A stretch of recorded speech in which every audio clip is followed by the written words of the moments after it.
okwu na-agala ndị dugoro dị ịnụ di ndị di na-abịalị ma ndị na-achọ di ịghọtago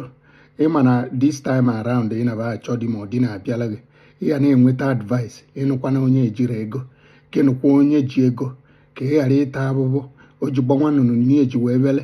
ịghọtago na ọ bụrụkwa onye ya aga ịba bịa ịtaba abụ ọ dị n'ọmma ọ good advice mana advice nke m bụ gị nwa na onwe gị na-akwado onye ji ego na-eme onye ji ego expect ka ọ bịa n'ọgwụ kabakwa arụ ka ibe iji n'aka were ababie ọ bụla ọlụ aka ịmụọ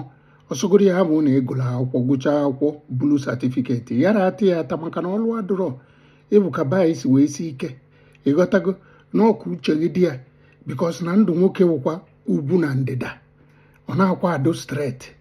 ịghọtago na ọ ga-adịgidekwe onwekwe dị shọ so ọ kakwa mma na ịmụrụ ọlụ aka ọ idure dị ịmụ ọlụ aka ma o si etie ka inyebe aka na ya na ije ụwa